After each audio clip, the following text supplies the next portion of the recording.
നബിദിനാഘോഷം നബി സല്ലല്ലാഹു അലൈഹി വസല്ലമയോ സ്വഹാബികളോ മാതൃക കാണിച്ച ഇസ്ലാമിക പാരമ്പര്യമല്ല. ഷിയാക്കളിൽപ്പെട്ട ഫാത്തിമിയാക്കൾ തുടക്കം കുറിക്കുകയും പിന്നീട് മുളഫർ രാജാവ് ഏറ്റുപിടിക്കുകയും ചെയ്ത ഒരു ദുരാചാരമാണത്.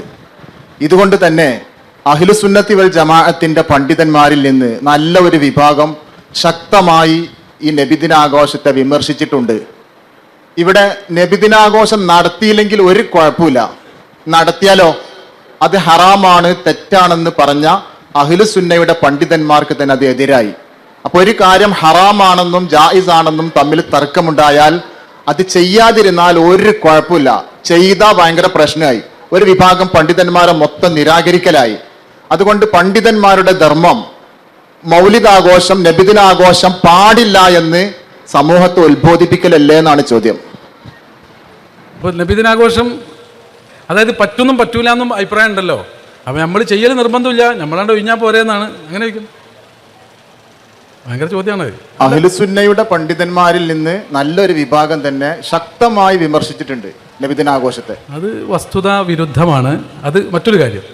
അഹ്ലുസുന്നയുടെ പണ്ഡിതന്മാർ നബിദിനാഘോഷത്തിനെതിരെ സംസാരിച്ചു എന്നത് ഒരു അപകടം, ഒരു അബദ്ധം.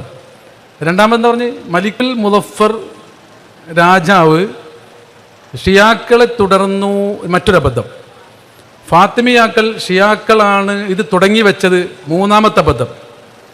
പ്രശ്നം ഉണ്ടായതുകൊണ്ട് ഞമ്മക്കാണ്ട് ഒഴിഞ്ഞു കൊടുത്തൂടെ, നാലാമത്തെ അബദ്ധം. 4 അബദ്ധവും കൂടി ഒരുമിച്ചുകൂടി ഒരു ബോംബ് പൊട്ടിയെന്ന് മാത്രം. ഒറ്റ പൊട്ടൽ പൊട്ടിയെങ്കിലും 4 പൊട്ടത്തരാണ് ഒറ്റ പൊട്ടിൽ പൊട്ടിയത്. അപ്പോൾ അതുകൊണ്ട് അല്ല, കുഴപ്പമില്ല, നമുക്ക് സംസാരിക്കാം. ഞങ്ങൾ 4 പൊട്ടത്തര ഒറ്റ തട്ടിന് പൊട്ടി. ഇനി ഓരോന്ന് നമുക്ക് ഉസ്താദ് വേറൊരു പോയിന്റ് ഉണ്ട്. ഉസ്താദ് ഈ വിഷയ സംബന്ധമായിട്ട് നമ്മളെ പ്രസംഗത്തിൽ വന്നിട്ടുണ്ട്. ഇത് 4 അബദ്ധമാണെങ്കിൽ ഞാനിവിടെ മിണ്ടാതിരിക്കും, ചരിത്രം സംസാരിക്കും. ഷിയാക്കളാണ് മൗലിദിന് നബിദിനാഘോഷത്തിന് തുടക്കം കുറിച്ചത് എന്നുള്ളത് അല്ല. അതിൻ്റെ ഇടയ്ക്കൊരു വേറൊരു വിഷയമുണ്ട്. ഇത് വളരെ കത്തി നിൽക്കുന്ന വിവാദമാണ് കേട്ടോ. അങ്ങനെയുണ്ട്. ഭയങ്കര വിഷയമല്ലേ. ഷിയാക്കൾ മുൻപേ പൊറോട്ട എന്ന മാതിരി ഇവർക്കൊന്നും കിട്ടിയില്ലെങ്കിൽ അപ്പം ഷിയാക്കളെ മേത്ത് കിടില്ല. അപ്പോൾ അതുകൊണ്ട് അതിപ്പോൾ ഇവിടെ തീരുമാനമാക്കാൻ ഉസ്താദ് പറഞ്ഞിട്ടുണ്ട്, ധൈര്യമായിട്ട് പറയാനാണ് പറയുന്നത്. അല്ല, ഫാത്തിമിയാക്കൾ ഷിയാക്കൾ തുടങ്ങിയാണല്ലേ? ഷിയാക്കളിൽപ്പെട്ട ഫാത്തിമിയാക്കളാണ് ആദ്യമായി നബിദിനാഘോഷത്തിന് തുടക്കം കുറിച്ചത്. അത് ശരി. അതെവിടെയുള്ളത്? ചരിത്രം എവിടെയാണ്? ചരിത്രത്തിന്റെ എല്ലാ ആളുകളിലും ഉണ്ടാവണ്ടേ? ഇല്ല, ഉണ്ടല്ലോ. അതാണ് ഞാൻ പറഞ്ഞത്. ഇപ്പൊ മനസ്സിലായിട്ടുണ്ടാവും. ഇത് ഈ ചോദ്യം നന്നായി. ഞാനിത് ഇങ്ങനെ തന്നെ ചോദിച്ചത്. അത് ഷിയാക്കൾ ഉണ്ടാക്കിയല്ലേ? ഷിയാക്കളാണ് ഇത് തുടങ്ങിയത് എന്നതിന് ആധികാരികമായ രേഖ അവിടെ വേണ്ട. അവിടെ ഒരു രേഖയും ഇവർക്ക് ആവശ്യമില്ല. അത് ഓൾക്ക് പറ്റിയ സംഗതി ആയതുകൊണ്ടാണ് വിടുകയാണ്, വേറെ വിഷയമൊന്നുമില്ല. അപ്പോൾ അതൊന്നും ശരിയല്ല. ഞാൻ അതിനെക്കുറിച്ച് എന്തെങ്കിലും പറയണമെങ്കിൽ ഇപ്പോൾ പറയാം, അല്ലെങ്കിൽ അത് ക്ലിയർ ചെയ്യാം. അതാണ് ഓരോ അബദ്ധം, ഓരോ തട്ടിനെ നമുക്ക് ഇങ്ങനെ ക്ലിയർ ആക്കാം. ശരിയല്ല എന്നുള്ളതിന് രേഖ വേണം. അത് ശരി, അറിയപ്പെട്ടൊരു സത്യമാണത്. അല്ല, ഞാൻ വേറൊരു വിഷയമുണ്ട്. ഷിയാക്കളല്ല അത് തുടങ്ങിയത്, ഇത് ക്രിസ്ത്യാനികൾ തുടങ്ങിയതാണെന്നാണ് അഭിപ്രായം. എന്ത് അല്ല എന്നുള്ളതിന് നിങ്ങൾക്ക് ഒരു രേഖ ഉണ്ടെങ്കിൽ അതിൻ്റെ അടുത്ത പേജിൽ ഈ രേഖയും ഉണ്ടാവുമെന്നാണ് ഞാൻ വിശ്വസിക്കുന്നത്. ഇബ്നു തൈമിയ്യക്ക് അങ്ങനെ അഭിപ്രായം ഉണ്ടെന്നാണ് ഉസ്താദ് പറഞ്ഞത്. അല്ല, ഉസ്താദിന്റെ വിശദീകരണത്തിൽ നിന്ന് മനസ്സിലാവുന്നത് സ്വഹാബത്ത് തുടങ്ങിയതാണെന്നാ. എന്റെ വിശദീകരണത്തിൽ നിന്ന് മനസ്സിലാവേണ്ടത് ഷിയാക്കൾ തുടങ്ങിയതാണ് എന്നതിന് തെളിവില്ല എന്ന് എൻ്റെ വിശദീകരണം മനസ്സിലാവുക. വിശദീകരണം അങ്ങനെ തന്നെ ആയിക്കോട്ടെ. എൻ്റെ വിശദീകരണത്തിൽ നിന്ന് മനസ്സിലാവില്ല അങ്ങനെ ഷിയാക്കൾ തുടങ്ങിയതാണ് എന്ന് വാദം. തെളിവുണ്ടോ എന്ന് ചോദ്യം. അതിന് തെളിവൊന്നും വേണ്ട, നിങ്ങളാ തെളിവ് കൊണ്ടുവരേണ്ടതെന്ന് ആണ് തിരിച്ച് മറുപടി. അപ്പം നമ്മൾ പറഞ്ഞു എന്നാൽ ക്രിസ്ത്യാനികൾ തുടങ്ങിയതാണ്, അതിന് ഇല്ല എന്നുള്ളതിന് തെളിവ് പറയുന്നത് ഞാൻ പറഞ്ഞപ്പോൾ പിന്നെ ചോദിക്കണം, അപ്പോൾ ഉസ്താദ് പറഞ്ഞത് സ്വഹാബത്ത് തുടങ്ങിയതാണ് എന്നാണോ? ഇപ്പം അതൊന്നും ഇവിടെ പറഞ്ഞിട്ടില്ല. നമ്മൾ ഇതാണ് തീരുമാനമാവുക. ഷിയാക്കൾ തുടങ്ങി വെച്ചതാണ് എന്നതിന് ആധികാരികമായൊരു രേഖയും ഇല്ല. അതാണ് പറയാനുള്ളത്. ഇനി വേറൊന്ന്, ഷിയാക്കൾ തുടങ്ങിയതാ ചിലപ്പോൾ എന്താ കുഴപ്പം? അത് വേറൊരു വിഷയമുള്ളൂ. അല്ല, ഷിയാക്കൾ തുടങ്ങിയത് അവര് അത് കുഴപ്പമുണ്ട്. കാരണം ഷിയാക്കൾ തുടങ്ങിയത് ഇസ്ലാമിനെ ഉയർത്താനല്ല, തകർക്കാൻ വേണ്ടി തുടങ്ങിയതാണ്. അതാണ് ഷിയാക്കൾ ഇസ്ലാമിനെ തകർക്കാൻ വേണ്ടിയാണ്. അതായത് നമ്മളെ നല്ല മട്ടത്തിന് ജീവിച്ചു പോകണം, നമ്മളെ തല്ലാൻ വേണ്ടി ഒരാൾ വടി വെട്ടി, നമ്മളെ തല്ലാൻ വേണ്ടി വെട്ടിയ വടിയാണ്. അപ്പോൾ ആ വടി നമ്മളെ തല്ലാൻ വെട്ടിയ വടിയല്ലേ? തല്ലണിൻ്റെ ഇടയിൽ ആ വടി നമ്മളെ കൈ കിട്ടി. പക്ഷെ നമ്മൾ തിരിച്ചവനെ തല്ലാൻ പറ്റുമോ? എന്താ നിങ്ങൾ പറയാത്ത? പറ്റൂല. കാരണം നമ്മളെ തല്ലാൻ പറ്റിയ വടി കൊണ്ട് നമ്മളെങ്ങനെ തല്ലുക? ഞാൻ ഒറ്റ കാര്യം പറയണുള്ളൂ, ഷിയാക്കൾ ഇസ്ലാമിനെ തളർത്താൻ വേണ്ടി ചെയ്തു എന്നാണ് വാദത്തിന് വലവ് സുല്ലിമ. ഇസ്ലാം വളരെയല്ലേ ചെയ്യണത്. അപ്പൊ ഇസ്ലാം തളർത്താൻ വേണ്ടി ഓല് ചെയ്തു എന്നാണ് പറയണത്. അതിന് രേഖയില്ല, അത് ശരിയല്ല, അത് അബദ്ധമാണെന്ന് സമർത്ഥിച്ച ശേഷം പറയുന്നു വലവ് സുല്ലിമ. ഇനി അങ്ങനെ തന്നെ ആയാൽ എന്താ കുഴപ്പം? അവരിത് തളരുന്നു വിചാരിച്ചിട്ടാണ് സംഗതി നോക്കിയത്. പക്ഷേ വളരുന്നത് കണ്ടപ്പോൾ അത് പിന്നെ പിടിച്ചു നിൽക്കാൻ പറ്റാതായപ്പോൾ പിന്നെ വേറൊരു ടീമിനെ ഏൽപ്പിച്ച്, അതാണ് വഹാബിസം. അപ്പം ഇവരോട് ഇത് ഞങ്ങൾ തുടങ്ങി കുടുങ്ങിക്കണ്. അങ്ങനെയാണെങ്കിൽ ഇനി ഇതിനൊരു ക്ലിപ്പും വരരുത്, ക്ലിപ്പ് ഫുള്ള് കേൾക്കണം. ഷിയാക്കൾ തുടങ്ങിയത് ഇതിനെ തളർത്താനാണെങ്കിൽ വിജയം കണ്ടില്ല. ലോക മുസ്ലിമീങ്ങൾ മുഴുവനും മുത്ത് നബി സ്വല്ലല്ലാഹു അലൈഹി വസല്ലം അവിടുത്തെ മദ്ഹ എന്ന് പറഞ്ഞപ്പോൾ കൂടി ഇവര് ഇതിൽ ഡാൻസ്, അതുപോലെ കുറച്ച് കള്ള്, അത്യാവശ്യം ചെറിയ പാക്കുകൾ, പിന്നെന്താ ഇതൊക്കെ ചെറിയ ചെറിയ ലഹരികളൊക്കെ കൂട്ടിക്കൊടുത്താൽ ഇതിങ്ങനെ സൈഡാവും. അക്കാലത്ത് ഇങ്ങനത്തെ ചെറിയ ചെറിയ അബദ്ധങ്ങളൊക്കെ ഇതിൻ്റെ കൂടെ കൂട്ടിയിരുന്നു. ഇപ്പം ഈ ചോദ്യത്തിൽ നിന്ന് മനസ്സിലാവണേ, ഇതിങ്ങനെ ഇതിൻ്റെ ഇടയിൽ ഷിയാക്കൾ വന്നു. തുടക്കമുണ്ടെങ്കിൽ രണ്ട് തുടക്കമുണ്ട്. ഒന്നിത് കൊളാക്കാൻ വേണ്ടി ഒരു ടീം തുടങ്ങി, ഒന്നിത് മട്ടത്തിനാക്കാൻ ഒരു ടീം തുടങ്ങി. മട്ടത്തിനത് കൊണ്ടിറക്കാൻ വേണ്ടി തുടങ്ങിയത് ഇങ്ങനെ നടന്നുകൊണ്ടിരിക്കുമ്പോൾ കൊളാക്കാൻ വേണ്ടി ഒരു ടീം തുടങ്ങിയാണ് ഇവരുടെ ടീം. അവരിതിലേക്ക് ചെറുതായിട്ട് ലഹരി ആഡ് ചെയ്തു.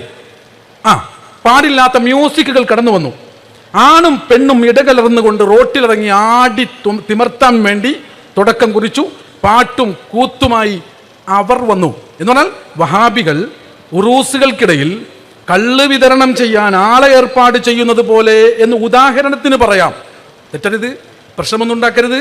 ഉറൂസ് നടന്നുകൊണ്ടിരിക്കുമ്പോൾ ഒന്ന് ഫത്തഹാക്കാൻ വേണ്ടി അതിനിടയിൽ കള്ളി വിതരണത്തിന് ഒരാളെ പൈസ കൊടുത്ത് വഹാബികൾ ഏൽപ്പിക്കുന്നത് പോലെ, ഉദാഹരണം, ഇവർ ഇത് കൊളാക്കാൻ വേണ്ടി ഈ ഷിയാക്കൾ ഇതിൻ്റെ കൂടെ ലഹരിയും പാട്ടും കൂത്തും കൂട്ടിയപ്പോഴായിരിക്കും ഈ മഹാന്മാരായ, നേരത്തെ പറഞ്ഞില്ലേ സുന്നികളൊക്കെ എതിർത്ത് എന്ന് പറഞ്ഞല്ലോ മൂപ്പർ ആദ്യം, കുറേ സുന്നികൾ, കുറേ അഹ്ലുസുന്നന്റെ പണ്ഡിതന്മാർ എതിർത്തു എന്ന് പറഞ്ഞില്ലേ, അത് ഇതിനെ ആയിരിക്കും. എതിനെ? ഈ ഇടയിൽ കയറിയ ടീമിലെ. അല്ലാതെ നമ്മളെ പണ്ഡിതന്മാർ പ്രസംഗിക്കുന്നത് ഉറൂസിനെതിരാണോ? അല്ല. ഉറൂസിൽ ഇത്തരം വിഷയങ്ങൾ ഉണ്ടാകുമ്പോൾ അവിടെ ഉസ്താദുമാർ സമസ്ത ശക്തമായി പ്രസംഗിക്കും. ആ പ്രസംഗത്തെ എടുത്തുകൊണ്ട് ഉറൂസിനെതിരെ സമസ്ത അല്ല. ഉറൂസ് പൊളിക്കാൻ വേണ്ടി, അതിനു വേണ്ടി പൈസ പറ്റിയ ആളുകൾ ഇവിടെ കൊണ്ടുവന്ന് കള്ള് കച്ചവടം നടത്തുന്നത്, ഇവിടെ ഡാൻസും കൂത്തും നടത്താൻ അതിന് വഴിയൊരുക്കുമ്പോൾ സമസ്ത പെട്ടെന്ന് ഇടപെടും. അപ്പൊ അങ്ങനെ ഇടപെട്ടതാണ് മഹാന്മാരെന്നാണ് മനസ്സിലാക്കേണ്ടത്. അല്ലാതെ ഇവിടെ എല്ലാ കാര്യത്തിലും നമുക്ക് മനസ്സിലാക്കേണ്ടത് അതാണ്. ഒരു പണ്ഡിതനും, അഹ്ലുസുന്നയുടെ ഒരു പണ്ഡിതനും മൗലിദിനെതിരെ പറഞ്ഞതും അതങ്ങനെ തന്നെ സ്ഥാപിക്കാൻ കഴിയില്ല. ഇതാണ് മനസ്സിലാക്കേണ്ടത്. മർഹബ. അഹ്ലുസുന്നയുടെ പല പണ്ഡിതന്മാരും ശക്തമായി മൗലിദിനെ അത് ബിദ്അത്താണെന്ന് പറഞ്ഞിട്ട് വിമർശിച്ചിട്ടുണ്ട്. ഷെയ്ഖുൽ ഇസ്ലാം ഇബ്നു തൈമിയ്യ, താജുദ്ദീനുൽ ഫാക്കിഹാനി റഹിമഹുല്ല, ഇങ്ങനെയുള്ള ഒരുപാട് പണ്ഡിതന്മാർ, അവരുടെ ശിഷ്യന്മാരും ശിഷ്യന്മാരുടെ ശിഷ്യന്മാരും അവരുടെ ഗുരുക്കന്മാരുമായ ഒരുപാട് പണ്ഡിതന്മാർ വിമർശിച്ചിട്ടുണ്ട്. ഉസ്താദ് പറഞ്ഞ മാതിരിയാണെങ്കിൽ എന്തിനെ അവർ വിമർശിച്ചു? അതൊരു ചോദ്യം തന്നെയാണ്. ഇബ്നു തൈമിയ്യ, അഹ്ലുസുന്നയുടെ പണ്ഡിതനായ ഇബ്നു തൈമിയ്യ എന്ന് പറഞ്ഞത്, ദുനിയാവിൽ ഈ അഹ്ലുസുന്ന, ഈ ബിദ്അത്തിന് ഏറ്റവും വലിയൊരു നേതാവുണ്ടെങ്കിൽ ആ നേതാവിൻ്റെ പേരാണ് ഇബ്നു തൈമിയ്യ. അതാണ് ഇപ്പോൾ അഹ്ലുസുന്നയുടെ പണ്ഡിതനായിട്ട് പറഞ്ഞത്. ഞാൻ വിചാരിച്ച് വേറെ ഏതൊക്കെ കിതാബ് എടുത്തിട്ട് വരുമായിരിക്കും എന്ന് പ്രതീക്ഷിച്ച്. സാരല്ല, ഈ ഇബ്നു തൈമിയ്യയും പറഞ്ഞപ്പോൾ മൂപ്പർക്ക് ചില വാക്ക് പറയാൻ പേടിയുണ്ട്. മുത്ത് നബി എന്ന് പറയുമ്പോൾ എല്ലാവർക്കും പേടിയാട്ടോ, അങ്ങനെ ശ്രദ്ധിച്ചോളൂ. ഈ കേരളത്തിലെ പരമാതിരിയല്ല, മുത്ത് നബി എന്ന് പറയുമ്പോൾ എല്ലാവർക്കും പേടിയാണ്. അന്നത്തെ ചെറിയ ചെറിയ വിദ്യാർത്ഥിയുള്ള ആൾക്കാർക്കും പേടിയാണെന്ന് ഞാൻ പറഞ്ഞു. തമാശല്ല. ഈ ജാതി ടീം എവിടെയില്ല ലോകത്ത്. അതുകൊണ്ടാണ് ഇബ്നു തൈമിയ്യ പറഞ്ഞത്, നേരത്തെ വായിച്ചില്ലേ, ഖദ് യഫ്അലുഹു ബഅദുൻ നാസ് വയകൂനു ലഹു ഫീ ദാലിക അജ്റുൻ അളീം. ഇത് ഇബ്നു തൈമിയ്യയുടെ വാക്കാണ്. ലി തഅലീമിഹി ലി റസൂലില്ലാഹ് സ്വല്ലല്ലാഹു അലൈഹി വസല്ലം. നോക്കിയാണെങ്കിൽ ഇബ്നു തൈമിയ്യ പറഞ്ഞതാണ്. മൗലിദ് നടത്തുന്നതും ഇതൊക്കെ വിദഅത്തും തന്നെയാണെങ്കിലും, പക്ഷേ അത് മുത്ത് നബിനെ സ്നേഹിക്കുകയാണ്, അവിടുത്തെ ബഹുമാനം പറയാണ് എന്നുള്ളത് ചിന്തിക്കുമ്പോൾ അവർക്ക് കൂലി കിട്ടാനാണ് സാധ്യത. അത് ചെറിയ കൂലിയല്ല, അജ്റുൻ അളീം, സാധാരണ കൂലിയല്ല. മുത്ത് നബിയോട് ബന്ധപ്പെട്ട മഹബത്താകുമ്പോൾ വലിയ കൂലി കിട്ടുമെന്നും ഇബ്നു തൈമിയ തന്നെ പറഞ്ഞിട്ടുണ്ട്. എന്ന് പറഞ്ഞാൽ എതിർത്ത ആൾക്ക് വരെ വല്ലാതെ പറയാൻ പേടിയുള്ള ഒരു ലോകമാണ് മുത്തുനബി സ്വല്ലല്ലാഹു അലൈഹി വസല്ലം. അത്ര ലോകത്ത് പടർന്നു പന്തലിച്ച പ്രണയമാണ് ത്വഹ റസൂലുള്ളാഹി സ്വല്ലല്ലാഹു അലൈഹി വസല്ലം. ഞാൻ പറഞ്ഞത് അങ്ങനെ ഒരു പണ്ഡിതൻ ഉദ്ധരിച്ചു, ഏതെങ്കിലും ഒരു പണ്ഡിതൻ പറഞ്ഞു എന്നുണ്ടെങ്കിൽ അത് പറയാ, അതുമായിട്ട് ബന്ധപ്പെട്ട് നമുക്ക് തുടരാം. അങ്ങനെയാണെങ്കിൽ വലിയ ആഷിഖും അഹ്ലുസുന്നയുടെ ഇമാമുമായ താജുദ്ദീനുൽ ഫാക്കിഹാനി റഹ്മഹുള്ള എന്തുകൊണ്ട് മൗലിദിനെ വിമർശിച്ചു? അത് ബിദ്അത്താണ് എന്ന് പറഞ്ഞുകൊണ്ടാണ് അവർ വിമർശിക്കുന്നത്. ഒരു തെളിവില്ലെങ്കിൽ അവർ വിമർശിക്കുമോ? അവരുടെ ഗ്രന്ഥത്തിൽ മൗലിദിനെ വിമർശിച്ചുകൊണ്ട് സെപ്പറേറ്റ് ഗ്രന്ഥം തന്നെ രചിച്ച അഹ്ലുസുന്നയുടെ ഇമാമാണ് അവര്. അൽ മൗലിദ് ഫി ഹുക്മിൽ മൗലിദ് അൽ മൗലിദ് അമലിൽ മൗലിദ് എന്ന ഗ്രന്ഥം. അൽ മൗലിദ് ഫി ഹുക്മി അമലിൽ മൗലിദ് ഫാക്കിഹാനി ഇമാമിൻ്റെ കിതാബാണ് അത്. സുയൂത്തി ഇമാം ഈ ഫാക്കിഹാനി ഇമാം എന്ന് പറഞ്ഞാൽ ഈ പറഞ്ഞ മാതിരി നബിദിനത്തിനൊക്കെ എതിരാ ശക്തമായ എതിര്. അത് ശരി, ഭയങ്കര വിഷയമാണല്ലോ. കാരണം ബിദ്അത്താണല്ലോ, ബിദ്അത്തിനെ ശക്തമായി വിമർശിക്കുമല്ലോ. അതന്നെ. ഇപ്പം മദ്ഹിനും ഈ മദ്ഹ് മജ്ലിസ് നമ്മൾ ഈ പരിപാടി സംഘടിപ്പിക്കുന്നതിനൊക്കെ അല്ല, നമ്മളെ ഈ ഫാക്കിഹാനി ഉസ്താദിലോട് ധൈര്യമായിട്ട് പറയാം. ഫാക്കിഹാനി ഒരു പാട്ട് വലൗ ഖീലലിൽ മജ്നൂനി എന്ന് പാട്ട് പാടിയ ഫാക്കിഹാനി അല്ലേ? അതല്ലേ സംഭവം?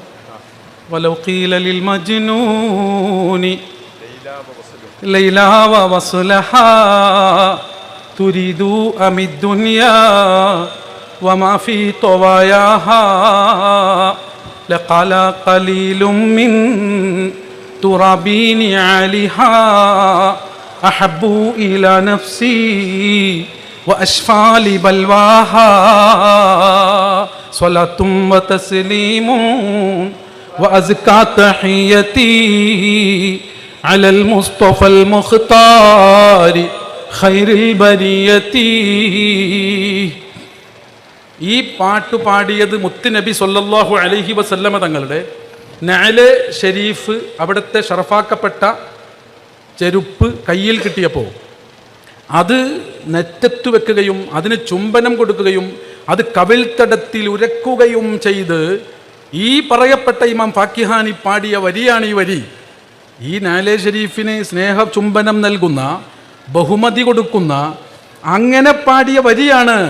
ലൈല മജ്നൂനിന് ഭ്രാന്തായി കിടക്കുന്ന ലൈലയെ പ്രണയിച്ച വലൗ ഖീല ലിൽ മജ്നൂനി ലൈല, ലൈല എന്ന് മജ്നൂനിനോട് പറഞ്ഞാൽ, ലൈലയെ പ്രണയിച്ച് ഭ്രാന്തായി കിടക്കുന്നവനോട് ലൈല എന്ന് പറഞ്ഞാൽ, ലൈലുണ്ട്, ലൈലൻ്റെ സംഗതികളുണ്ട്, ലൈലനെ കാണാനുള്ള അവസരമുണ്ട് എന്ന് പറഞ്ഞാൽ ആ മജ്നൂൻ എന്ത് പറയും?